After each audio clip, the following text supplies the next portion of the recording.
A man can sit on the floor of an empty nursery and believe the room has spoken a final verdict over his life.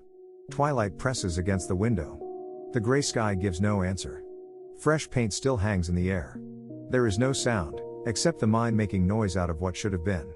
The unassembled crib waits against the wall, not accusing him, not explaining anything, not granting permission to collapse or to harden. This is where Epictetus begins his work, not with the event, but with the ruling faculty that meets the event. The room is real. The loss is real. But the command rising inside the mind is not yet law. It is an impression. And before a man gives assent, before he lets pain decide his next word, silence, movement, or refusal, he must ask what is his to govern. The first discipline in that room is not to explain the loss. It is not to make the silence reasonable. It is not to win an argument with the gray sky, the empty walls, or the future that did not arrive. The first discipline is to draw the boundary. A man sitting on the floor after a loss can lose that boundary quickly. The mind reaches outward. It reaches toward the past. It reaches toward timing. It reaches toward the question of why this happened here, why it happened now, why this house still smells like fresh paint when the life prepared for that room is absent. It reaches toward other people, toward what they will say, how they will look at him, whether they will avoid his eyes at work, whether family will speak too softly, whether the neighborhood will keep moving as if nothing has happened. All of that may appear before him. None of it is his ruling faculty. Epictetus does not ask a man to pretend that externals are light. He asks him not to hand them the authority that belongs to judgment. The unassembled crib is external. The paint is external. The twilight is external. The past event is external. The timing is external. The reaction of every relative, co-worker, neighbor, doctor, and stranger is external. These things enter the field of life, but they do not become the governor of the soul unless the mind appoints them. That appointment is where responsibility begins. Responsibility does not mean the event was chosen. It does not mean the outcome was deserved. It does not mean a man is at fault for what was never his to command. Responsibility means that now, in this room, while the floor is hard beneath him and the house is too quiet, there remains one place where his work has not been taken from him. His judgment is his. His assent is his. His intention is his. His attention is his. His next response is his. That is a narrow kingdom, but it is not nothing. In fact, for Epictetus, it is the only kingdom that was ever truly given to him. The mind wants to say, this room proves I have been defeated. But the room does not prove that. The room is wood, drywall, paint, cloth, screws still sealed in a plastic bag, parts of a crib leaning against the wall. The verdict comes later. The verdict is added by judgment. The mind wants to say, because this happened, I cannot stand inside my duties. But the event does not contain that command. A man may be wounded and still speak without cruelty. He may be shaken and still refuse to make his pain the law of the house. He may not be able to make the room different tonight, but he can decide whether the first thing he does with his suffering is surrender his faculty of choice. The boundary is not emotional comfort. It is moral clarity. Look at the crib. Not as a symbol to crush him. Not as evidence in a trial against life. Look at it as the object before him. Boards. Hardware. Instructions. An unfinished task. The mind adds, this should not be here like this. Perhaps. But should not does not move the present. It only tries to put the soul under the command of an unavailable past. The present asks a stricter question. What is now yours to govern? Not the sky. Not the silence. Not the fact that this room was prepared. Not the loss. Not the memories that arrive without permission. Not the discomfort of others. Not the reputation of being strong. Not the pressure to collapse in a certain way so people will believe the grief is real. Not the pressure to look composed so people will stop worrying. These are not yours. What is yours is whether you confuse pain with permission to abandon reason. What is yours is whether you let the noise of what should have been decide the next word you speak. What is yours is whether you give assent to the impression that your worth has been placed inside an outcome. What is yours is whether you remain a steward of your own faculty when the room offers you no comfort. This is why the boundary must be drawn before any speech, before any movement, before any message is answered, before anyone is blamed, before any promise is made. A man who does not draw it will obey whatever impression arrives first. He will call that obedience honesty. He will call it grief. He will call it reality. But Epictetus would call it unexamined assent. The event has happened. The impression has appeared. The judgment is still under review. That review is the work of the ruling faculty. The next work is to slow the mind down enough to see its own movement. The Father is not only sitting in a room. He is receiving an impression. The smell of fresh paint appears. The silence appears. The unassembled crib appears. The gray light appears. Then the mind rushes forward and says, "This is unbearable. This means the future has been taken from me. This means the house is ruined. This means I am ruined." That rush is the danger. Not because the pain is false. Not because the loss is small. Not because a disciplined man must stand above ordinary human sorrow like a statue. The danger is that the first appearance presents itself as if it has already judged the whole case. It does not say, "I am an impression." It says, "I am reality." It does not say, "Pause and examine me." It says, "Obey." Epictetus would not let that pass unchallenged. He would have the man say, "Even here, even on the floor, even with the smell of paint in the air, you are an impression, and not the thing you claim to be." That sentence does not erase the room. It does not make the crib easier to see. It does not turn loss into a lesson for comfort. It simply puts the ruling faculty back at its post. An impression is the first appearance of a thing to the mind. It arrives before permission is asked. A sound, a room, a memory, a look from another person, a bill in the mailbox, a message left unanswered, a doctor's hallway, a workplace meeting where everyone sees you fail. The impression enters quickly. It has force. It can feel urgent, personal, and threatening. But judgment is different. Judgment is the meaning the mind adds. The room appears, judgment says, "This room has authority over my worth." The silence appears, judgment says, "This silence proves life is against me." The crib appears, judgment says, "This object is evidence that I cannot continue in my duties." The memory of what should have been appears, judgment says, "Because that future did not arrive, reason has no place here." That is not the event speaking. That is the mind granting authority to the event.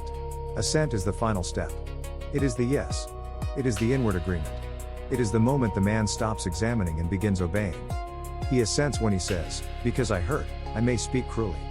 He assents when he says, "Because this room is empty, nothing I do next matters." He assents when he says, "Because the future did not happen as I pictured it, I am free to abandon attention, duty, and care." He assents when he lets the noise of what should have been decide his next word, pause, movement, or refusal. This is why the pause matters. The pause is not weakness. It is not avoidance. It is not pretending the room is less severe than it is. The pause is the space in which a man refuses to become a servant of the first appearance. He does not need to win against sorrow. He needs to keep sorrow from governing the faculty that was given to him to govern. So he sits there and names it. This is the impression that the room has judged me. This is the impression that the silence is proof. This is the impression that what should have been has more authority than what I choose now. This is the impression that pain gives permission to abandon my post. Each naming separates the event from the verdict. Each naming gives the ruling faculty a little room to work. The crib remains. The paint remains. The sky remains gray. But the mind is no longer fused to the first command that entered it. This is discipline at the smallest scale. Not speeches. Not public strength. Not the performance of being composed so others will approve. Just one man refusing to let an impression become a master before it has been examined. He does not have to call the room good.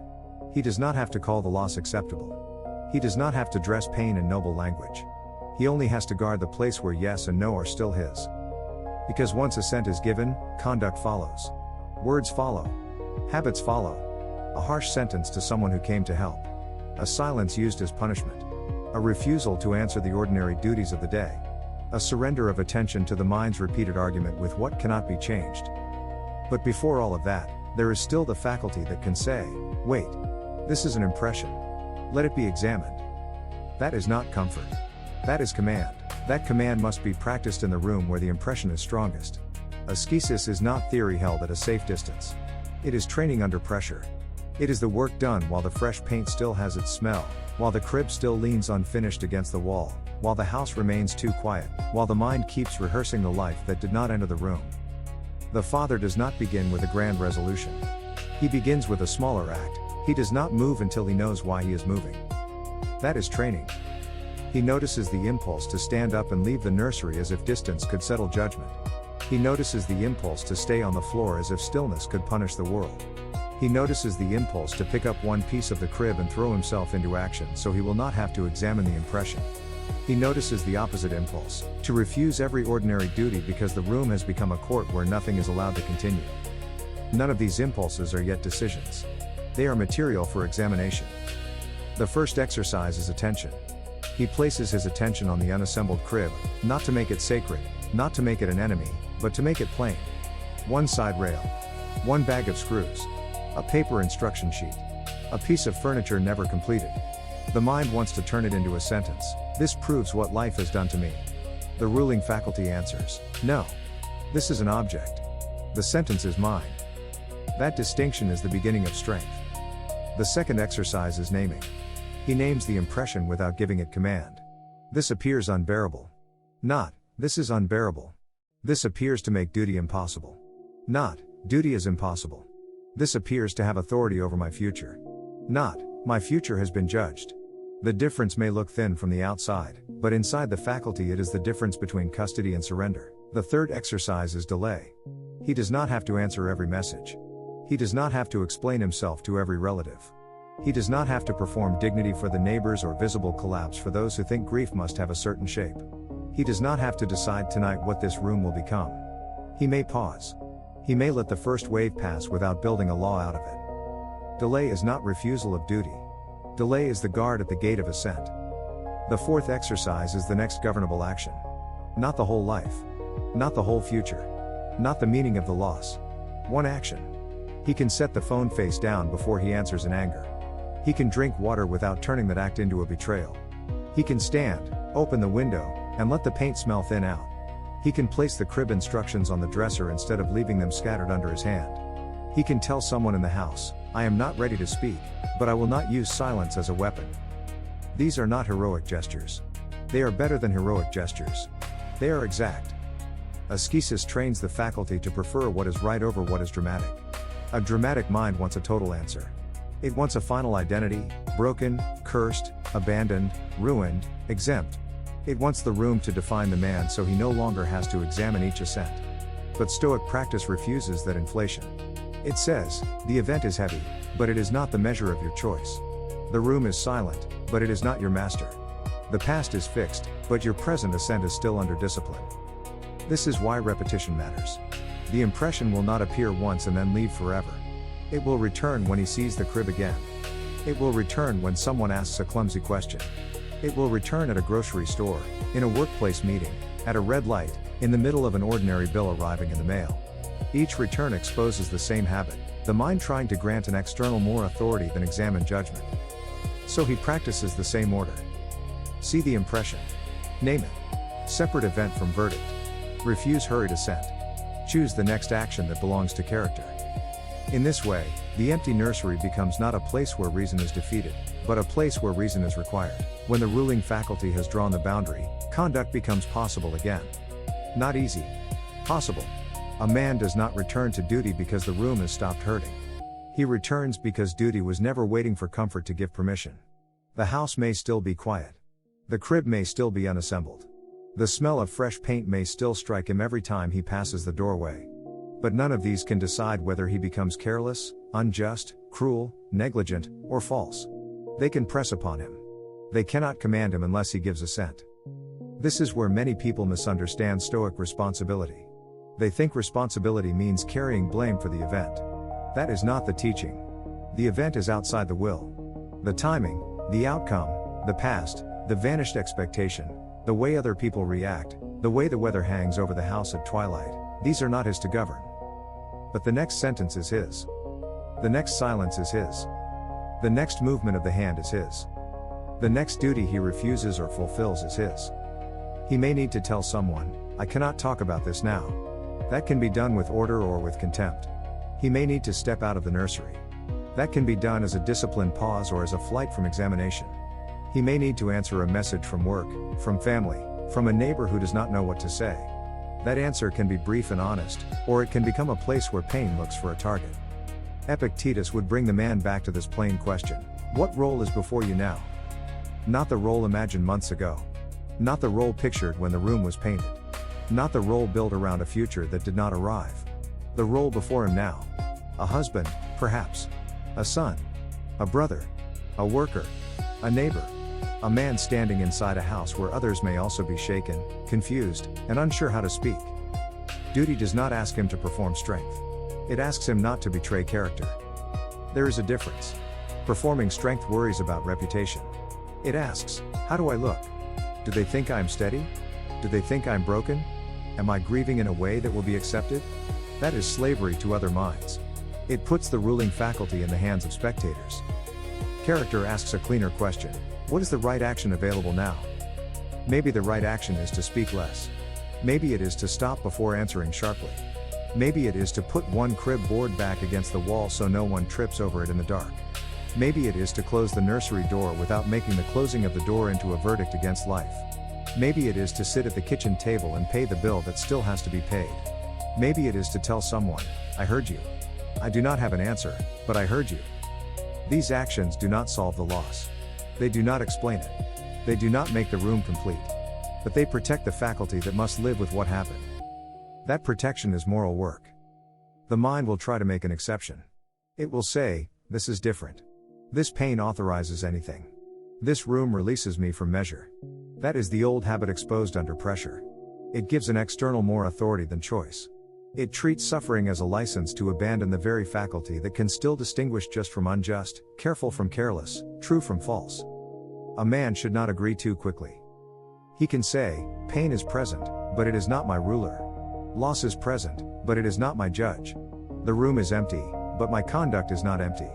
Something has been taken from my expectation, but not from my responsibility to govern what remains mine. That is not a public speech. It may never be heard by anyone else. It may happen while he is still on the floor, one hand resting near the instructions for a crib he cannot bring himself to assemble. It may happen with no visible sign of victory. But Stoic work is often invisible. It is in the word not spoken. The accusation withheld. The duty completed without drama. The attention returned. The assent delayed. The hand kept from turning grief into injury against another person. In that room, responsibility becomes very small and very exact. Do not let what happened outside the will corrupt what remains within it. Freedom, in this room, will not look like relief. It will not look like the crib assembled, the silence explained, the gray sky corrected, or the past made obedient to preference. Freedom will look smaller than that. It will look like a man who can sit before what he did not choose and still refuse to surrender what he must govern. The empty nursery is not asking for a performance. It is not asking him to become hard. It is not asking him to speak as if pain were nothing. It is asking whether he will let an external event climb above the ruling faculty and become his master. Epictetus would bring him back to the same severe mercy. The event is one thing, the judgment is another. The impression arrives. The mind trembles. The shadow of what should have been makes noise. But assent is not owed to the first appearance. So the father remains a man under discipline. He can stand when standing is the next right action. He can stay seated without turning stillness into surrender. He can speak without making another person pay for what happened. He can be silent without using silence as punishment. He can touch the unassembled crib and refuse to make it judge, ruler, or verdict. This is not victory over loss. It is fidelity to reason inside loss. And that is enough work for this hour. The room remains empty. The sky remains gray. The paint still holds its smell. But the ruling faculty has not been taken. Return to what is yours to govern.